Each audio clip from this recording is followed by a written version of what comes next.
Well, welcome back, everyone. Well, I've got some great news to announce. You may have heard earlier this week, we announced that the Planning Board, Glens Falls, approved the relocation and the purchase of a building on Warren Street for the Open Door Mission.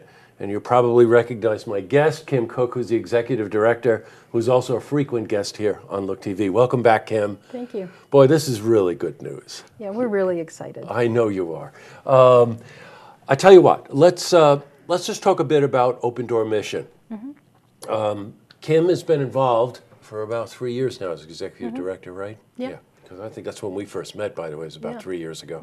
And the Open Door Mission, let's first talk about the mission of the Open Door Mission. Right. Go ahead. Well, our mission is really to walk alongside people in poverty and to come into relationship with them and help them with their tangible needs, their spiritual, relational needs, and just so that we can become a sustainable community and so they can become positive members in our community. Boy, you want to know, so there's so much nuance and detail in what you just said. But I want to say something. I asked Kim, you know, what got you involved in this and what were your first impressions? And if you don't mind, tell me that again, because it was really something. Yeah, well, you know, when I came in as director, I really hadn't had a lot of direct contact with people in poverty. And the first thing that I noticed was that all of my preconceived ideas about the poor or poverty were directly set on their ear. I had to rethink all of my preconceived ideas. And the second thing was that I had never met anyone who was homeless.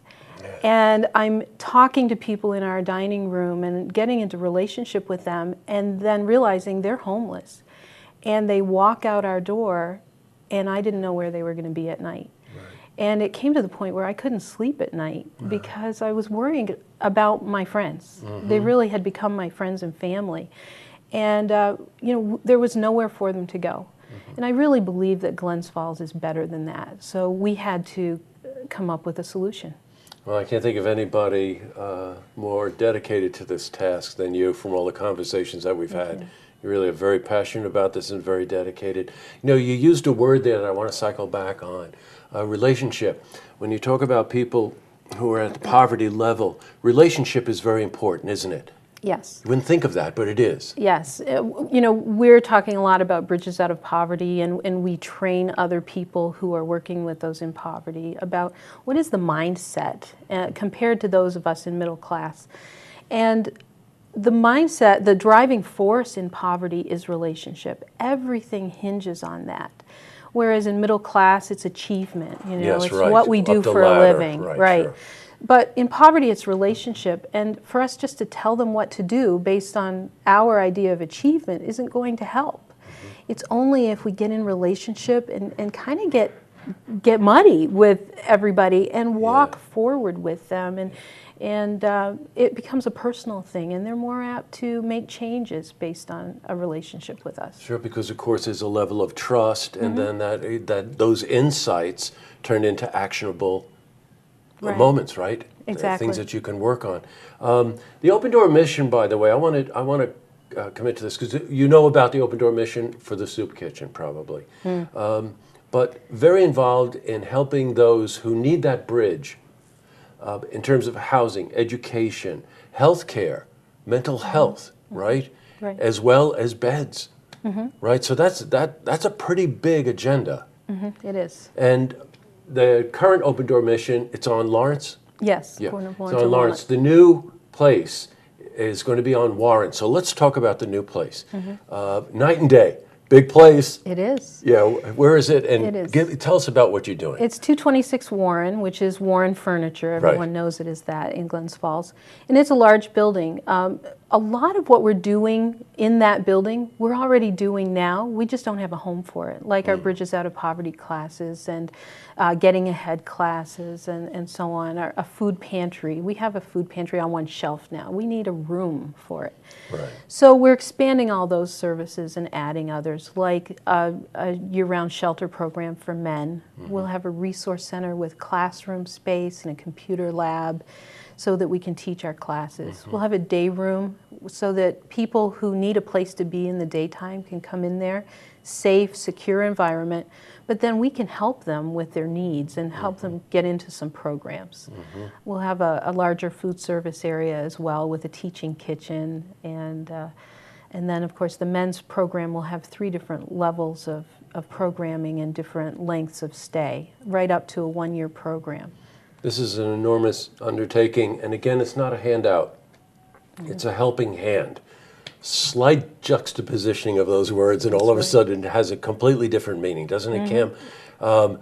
And the facility that they're in now is a small facility, so you can imagine. And in case you want to know what the need is, tell us how many meals you serve. Well, we do about 1,700 meals a month. Yeah, how about that? And also in terms of the shelter.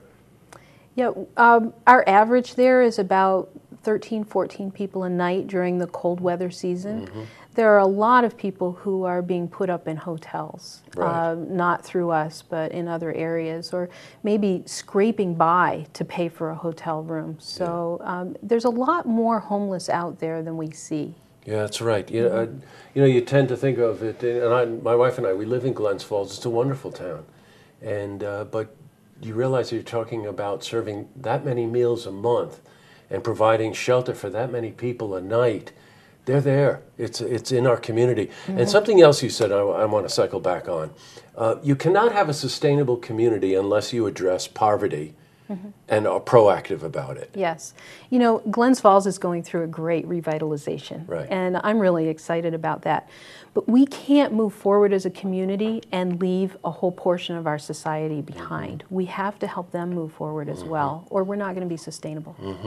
You know, in case any of you are out there thinking, my God, this is such a huge undertaking, they're never going to get this done, or, oh, you know, any of those kinds of things that you hear out there, that's completely wrong.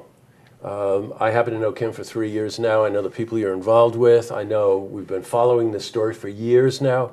And you're going to get this done, and you're going to do it right, and it's going to be a huge benefit to the community. So look, a couple of things you can do. You have to get involved, and you can get involved on many levels over the course of the next year as they purchase a building, they close on the building, right, and get through a capital campaign, and then have to do a lot of the brick and mortar work, which is everything from plumbing to heating to painting, you name it, furnishing, all of those things. Go to the website.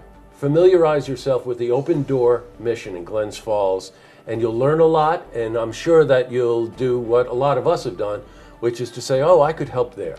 And that should be the idea, right? Exactly. Great. If they have questions, call me. Yeah, well, I got news for you. You're the perfect person to head this up. So Thank you. Good. Thank you for coming in. It's wonderful news. I Thank couldn't you. wait to report it this week. And let's close on this building and let's get it done. Let's get it Right. done. Good. Thanks, Kim. Thank you. To see this interview again, you can head to our website, looktvonline.com.